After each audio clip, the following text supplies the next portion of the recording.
Guys, business studies का lecture है। Organising की चर्चा चालू किया आपके सामने। ऑर्गेनाइजिंग के अंदर बेटा सबसे पहले मैंने प्रोसेस का चर्चा चालू किया। प्रोसेस के अंदर identification and division of work का चर्चा किया, और उसके बाद फाइनली हम लोग पहुंचे डिपार्टमेंटलाइजेशन के ऊपर। Identification and division of work का मतलब था कि पहले सारे काम को आप नोटिस करो कि ऑर्गेनाइजेशन में किस किस प्रकार का काम होना है, और बाद में क्या करिएगा, उस काम को छोटे छोटे टुकड़ों में डिवाइड कर देना, और हर पर्सन को सारा काम नहीं देना, छोटे छोटे टुकड़े ही अलॉट करना। क्योंकि जब आप एक पर्सन को एक छोटा टास्क देते हो, एक स्मॉल यूनिट ऑफ वर्क देते हो करने के लिए, जिसको हम लोग टास्क बार बार बोल रहे हैं, तो वो पर्सन उस काम के अंदर स्पेशलाइजेशन को अटेन कर लेता है। तो यहीं पे हमने दो मेरिट की चर्चा किया था, दो एडवांटेजेस का चर्चा किया था इसके अंदर। जो पहला था वो था स्पेशलाइजेशन, और अगला था ऑप्टिमम यूटिलाइजेशन ऑफ रिसोर्सेज। तो यहाँ तक का भाग क्लिक हो गया होगा। ऑप्टिमम यूटिलाइजेशन ऑफ रिसोर्सेज में हमने क्या सीखा था, नो डुप्लीकेसी ऑफ वर्क, क्योंकि यहाँ पे डुप्लीकेसी नहीं हो रहा है, हर पर्सन को पता है कि मैंने यही ही करना है, दैट्स इट। हाँ जी, आगे मुद्दे पे आएंगे, प्लीज फोकस करिएगा। नेक्स्ट मुद्दा था डिपार्टमेंटलाइजेशन। डिपार्टमेंटलाइजेशन का मतलब होता है grouping of the similar jobs. हमने सिमिलर जो जॉब्स हैं उनको एक पर्टिकुलर जगह पे ट्रांसफर कर देना, जिसको हम लोग क्या बोलते हैं, डिपार्टमेंटलाइजेशन बोलते हैं।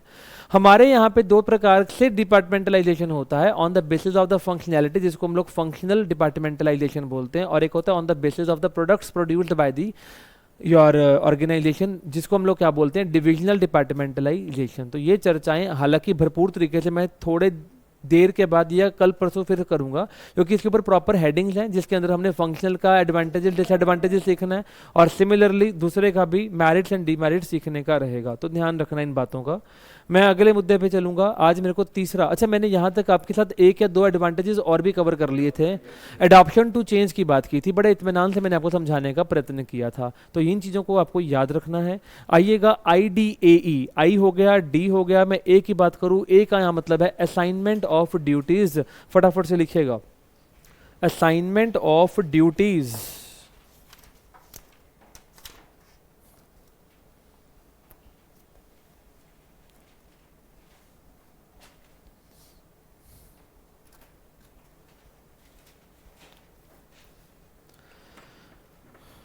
बेटा अभी तक हम ऑर्गेनाइजेशन में काम सौंपना चालू नहीं किया है, अब काम सौंपने की बारी आएगी कि इस जॉब पोजीशन पे ये काम होगा, इस जॉब पोजीशन पे ये काम होगा, इस जॉब पोजीशन पे ये काम होगा। अच्छा, ये काम होगा, ये काम होगा, ये पता कैसे चलेगा बेटा, हर जॉब पोजीशन के लिए क्या बनेगा, एक डॉक्यूमेंट बनेगा, जिसके अंदर लिखा होगा कि ये पर्सन जो इस जॉब पोजीशन पे होगा उसने ये काम करना है। और उस डॉक्यूमेंट का नाम, हालांकि मैंने पिछली क्लासेस में उसकी मैंने चर्चा की थी, जिसका नाम था जॉब डिस्क्रिप्शन, याद आ गया होगा, ठीक है ना। तो जॉब डिस्क्रिप्शन की मेन चर्चा असाइनमेंट ऑफ ड्यूटीज के अंदर कवर होती है बेटा, ठीक है, ध्यान देना। ठीक है, अगर पेपर में आपको जॉब डिस्क्रिप्शन नाम से कोई भी केस स्टडी में आ जाए और वो पूछ रहा हो कि बताओ यहाँ पे कौन से स्टेप की बात की जा रही है, then it should be the assignment of duties guys. हालांकि एडवांटेज समझाने के लिए मैंने उसका जिक्र पहले किया था, let me clarify this point, ठीक है ना। तो लिखिएगा assignment of duties.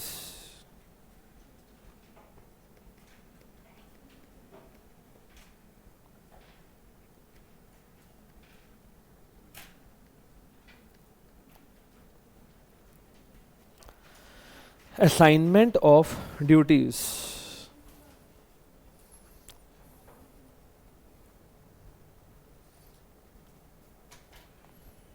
After grouping of the jobs,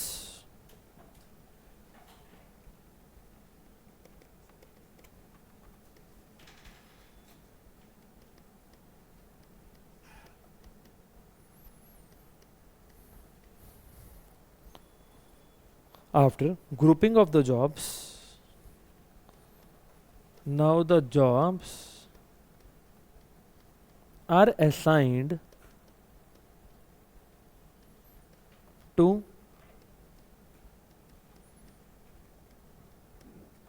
various job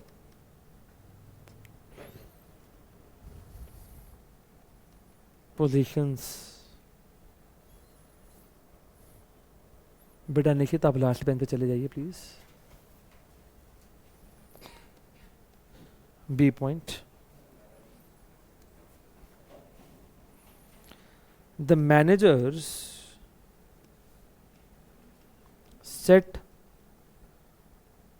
qualifications and experience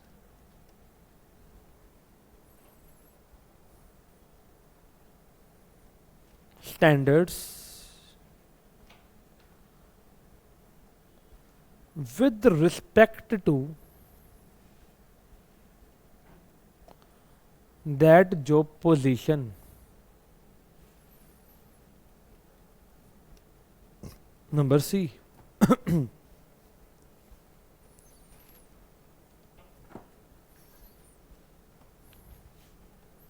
Manager will prepare a document known as job description, which contains, अच्छा क्या लिखा होता है इसमें, all the duties and responsibilities related to that particular job.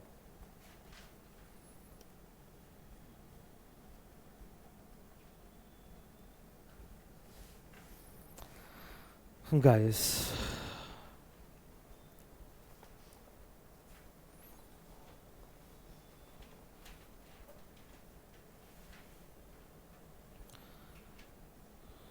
write down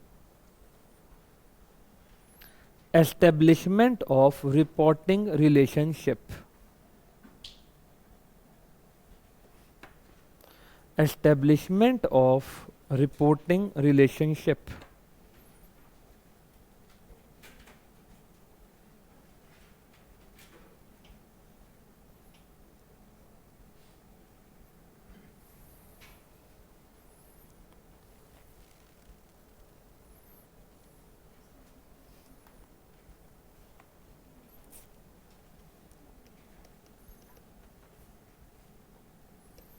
बेटा सारे बच्चे मुझे बताइए, एक जॉब पोजीशन पे मैंने एक अथॉरिटी अभी तक ट्रांसफ़र नहीं किया है, मैंने सिर्फ और सिर्फ रिस्पॉन्सिबिलिटी बता दिया कि भाई तूने ये करना है, तूने ये करना है, तूने ये करना है, या इस जॉब पोजीशन पे जो पर्सन आएगा उसकी ये ड्यूटीज़ एंड रिस्पॉन्सिबिलिटीज़ होंगी, और वो कहाँ लिखी होती हैं, जॉब डिस्क्रिप्शन नाम के डॉक्यूमेंट में लिखी होती हैं।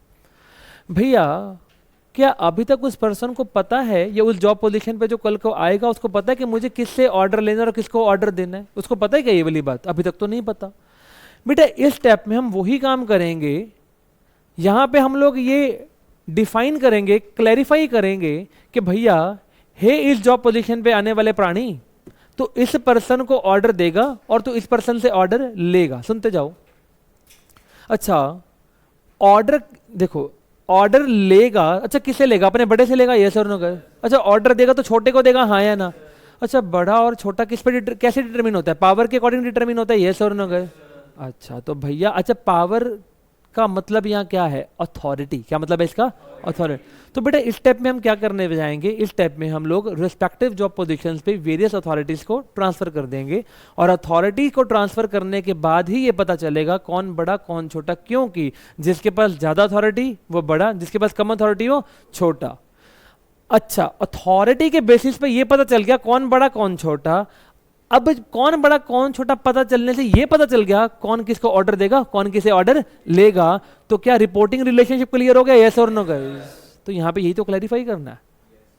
भाग क्लिक हो गया कि नहीं हो गया? तो लिखिएगा please. In this step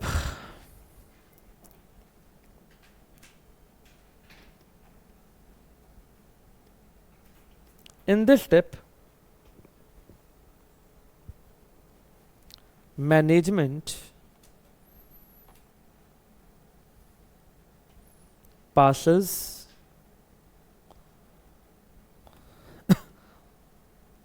the corresponding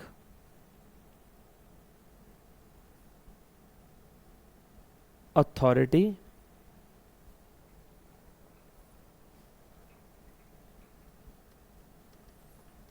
matching with the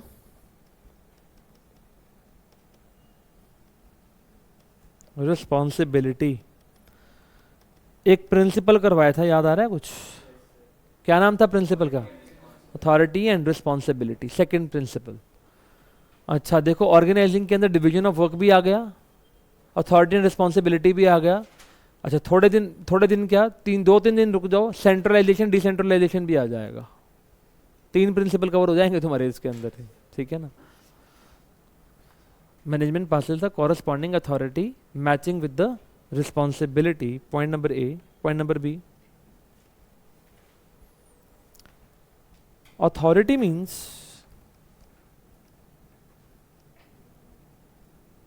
क्या? power to take decisions,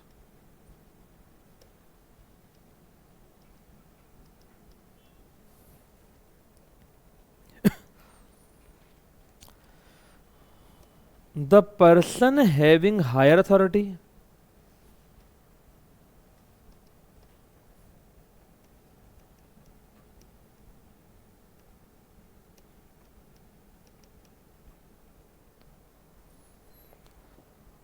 is known as superior, and the person having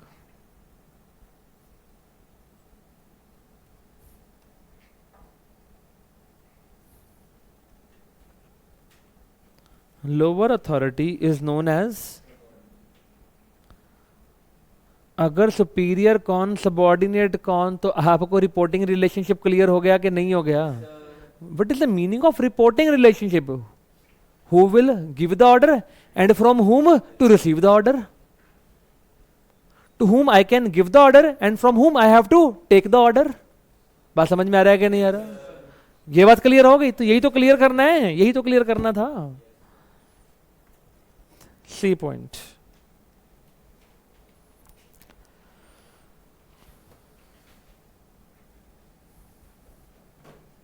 Now it is cleared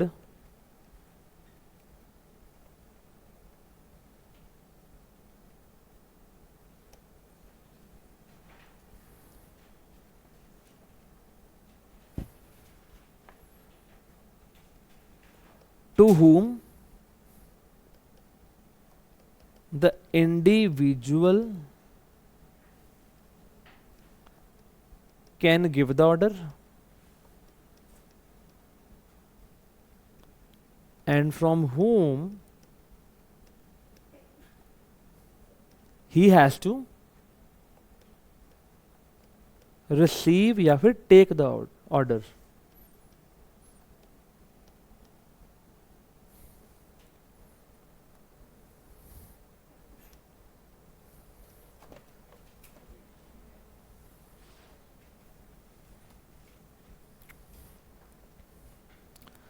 अगर ये हो जाएगा फिर इसे क्या होगा? It results in clarity in working relationship.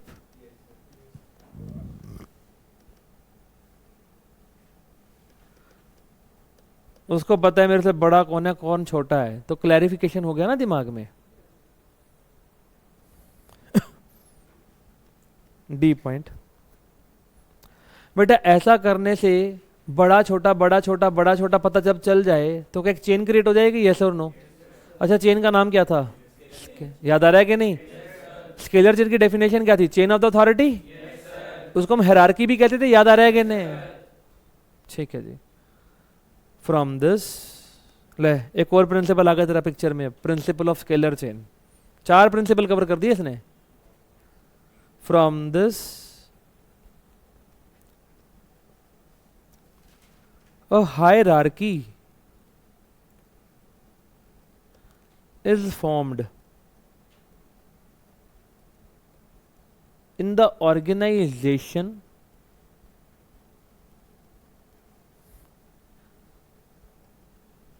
clarifying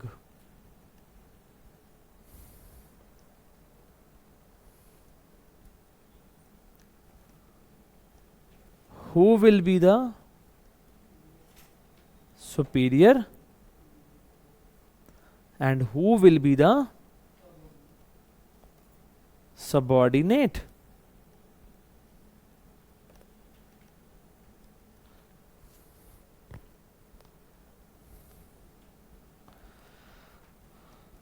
Thereby creating a, अच्छा क्या बन जाएगा ऑर्गेनाइजेशन में, ऑर्गेनाइजेशनल स्ट्रक्चर, ढांचा बन जाएगा। ऑर्गेनाइजेशनल स्ट्रक्चर, ढांचा कैसे बनेगा इधर देखो, ये जॉब पोजीशन, इसके नीचे ये वाली जॉब पोजीशंस, इसके नीचे 3, इसके नीचे 2, ये जॉब पोजीशन, ये जॉब पोजीशंस। क्या दिख रहा है, ढांचा बन गया। इस ढांचे को क्या बुलाते हैं, ऑर्गेनाइजेशनल स्ट्रक्चर।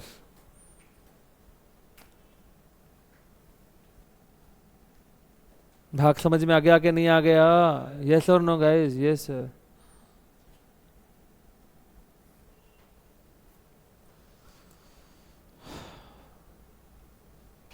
गाइस मेरिट, अच्छा अभी तक मेरे 3 मेरिट हो चुके हैं शायद, एडवांटेजेस 3 हो चुके हैं। अच्छा पहला था स्पेशलाइजेशन, फिर था ऑप्टिमम यूटिलाइजेशन ऑफ रिसोर्सेज, फिर था adoption to change, expansion and growth. हाँ वहां मैंने 3 बातें बता दी थी, मैं कहीं इन तीनों के रेफरेंस पे लिख लेना, याद आ गया होगा। 5वां लिखिएगा प्लीज, इंपॉर्टेंस।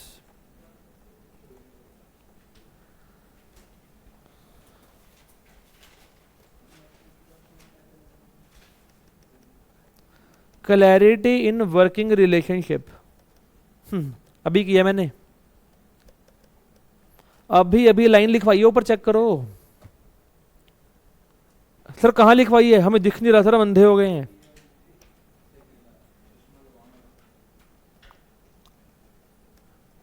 प्लीज मैं अंडरलाइन कर रहा हूं, आप भी कर लेना।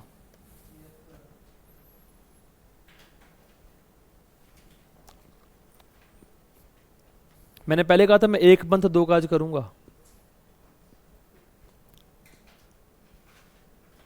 I will not be repeating it again because you have already discussed guys the same thing. छठा heading,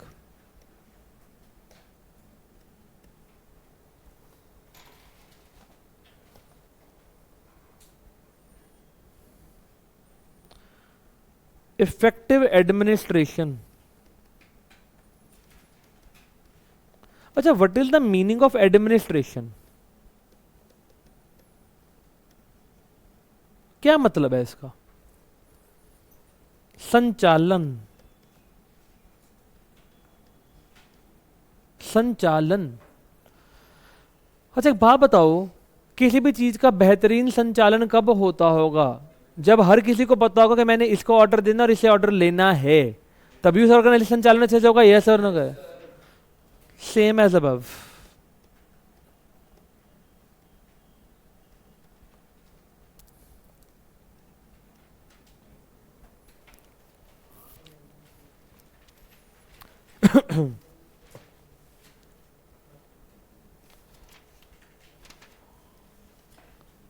last, development of personnel.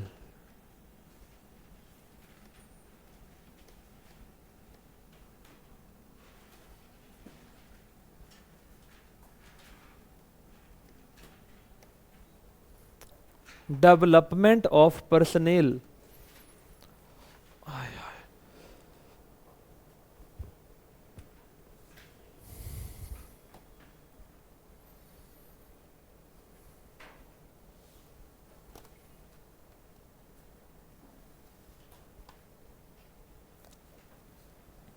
बेटा एक बात बताइए,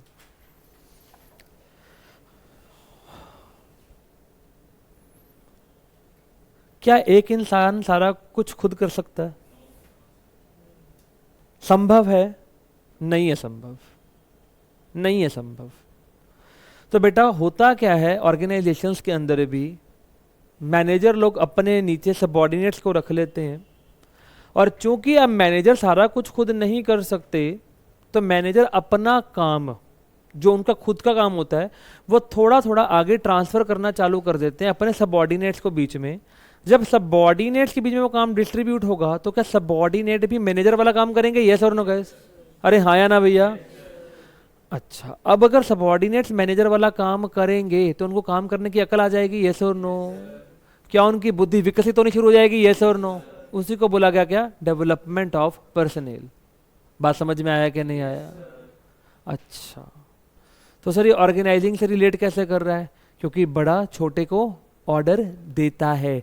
अच्छा, बड़ा कौन छोटा कौन कहाँ डिटरमिन होता है? ऑर्गेनाइजिंग में डिटरमिन होता है। अगर बड़ा छोटा ही ना पता होता तो ऑर्डर ट्रांसफर ही ना होते, ऑर्डर ट्रांसफर ही ना होते तो कभी भी छोटे वाला बड़े वाला काम कर ही ना पाता, और अगर ऐसा ही ना होता तो उसकी बुद्धि कभी भी विकसित नहीं हो पाती। इस सेंस में इस बात को रखा गया।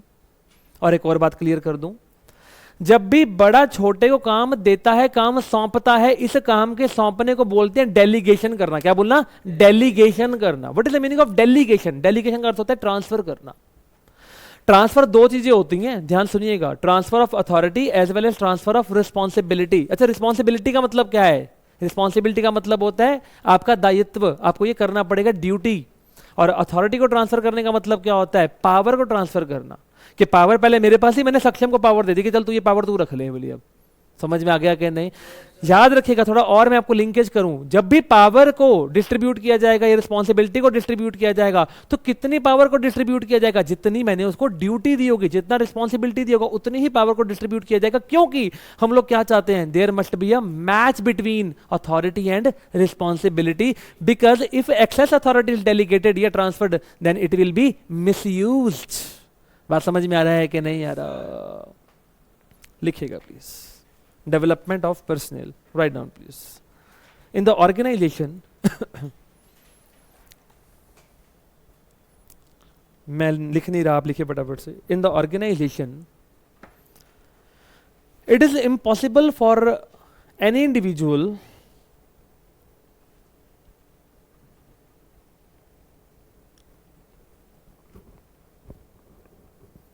to handle all the tasks by himself.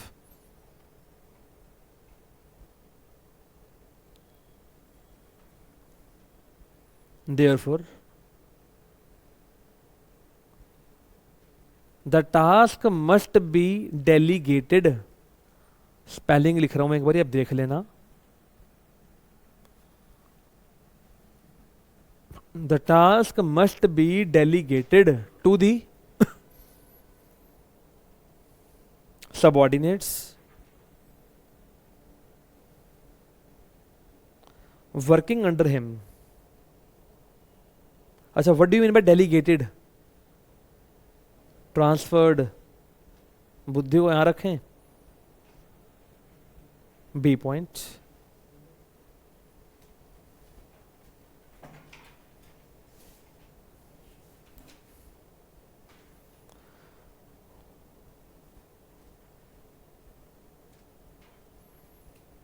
Now the subordinates are performing the task of whom? Manager.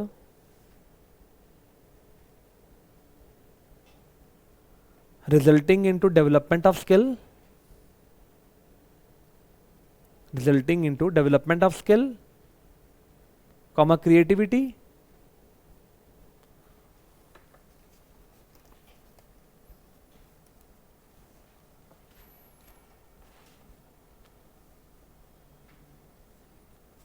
अच्छा, ये तो फायदा होगा सबऑर्डिनेट्स को। सुनते जाओ बेटा, क्या मैनेजर लोग भी अब अपनी मेन एक्टिविटी से फोकस कर पाएंगे? यस। अगर मैं ही पेरेंट्स को भी फोन करूं, पेपर भी बनाऊं, पेपर चेक भी करूं, तो भैया यार उतनी मेहनत वहां करने से बेटर है कि वो काम किसी और को सौंपो। आपको कॉन्सेप्ट ज्यादा से समझा दो, आप पे टाइम ज्यादा लगा लो, आप पे मेहनत ज्यादा कर लो। बात समझ में आ गया कि नहीं आ गया भैया? कॉन्सेप्ट क्लियर हुआ कि नहीं हुआ? तो भैया इससे सबऑर्डिनेट्स को भी फायदा है, मैनेजर्स को भी फायदा है, क्योंकि जो मैनेजर लोग हैं अब वो अपनी कोर एक्टिविटीज पे ज्यादा अच्छे से फोकस कर पाएंगे। वो अपनी कोर एक्टिविटीज को करने के लिए और नए नए मेथड, इनोवेटिव आइडिया से अपना काम कर पाएंगे। उनके पास समय आ जाएगा अब करने के लिए, ठीक है। और तो और उनका वर्कलोड कम हो जाएगा। किसका? मैनेजर्स का। ये वाली बात भी लिखवा के काम खत्म करते हैं। सी पॉइंट, सी के डी जो भी देख लेना point. Apart from this,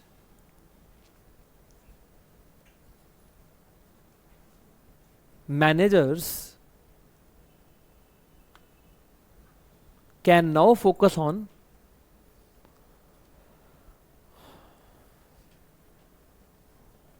their core activities.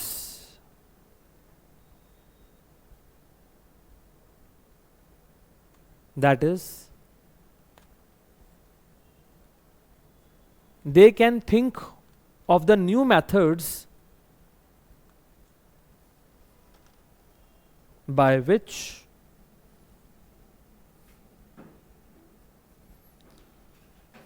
they can perform their main task.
S for specialisation याद आ रहा है, O for optimum utilisation of resources, D for development of personnel, A से क्या था, एडमिनिस्ट्रेशन वाला पॉइंट था, अगला ए से क्या था, एडॉप्शन टू चेंज, याद आ रहा है कि नहीं आ रहा, ये सी से था क्लैरिटी इन वर्किंग रिलेशनशिप, ई से क्या था, इफेक्टिव नहीं expansion and growth, expansion and growth, ठीक है ठीक है ठीक है, एक बार इसको नोट डाउन कर लेना प्लीज। सोडा इज भैया जहाँ मेरे को थोड़ा इजीली समझ में आ जाता है ना कि चल यहाँ पे हर चैप्टर में एक ही रखाएंगे बस, निमोनिक ज्यादा नहीं पागल होने का है, सिर्फ एक निमोनिक हर चैप्टर से कर लेंगे ताकि थोड़ा सा कंफर्ट रहे बस, और 5 हो जाएंगे अब इसके बाद, और इसके बाद 7 रह जाएंगे आपके। हाँ डू सिद्धू, सोडा इज, जा इसको नोट कर ले,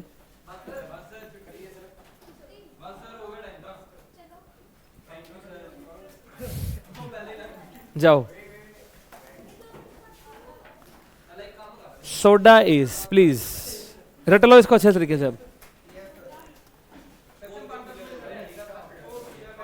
किरत किरत किरत, ओ किरत इसको बुला गुड़िया, निधि किरत को बुला, किरत किरत को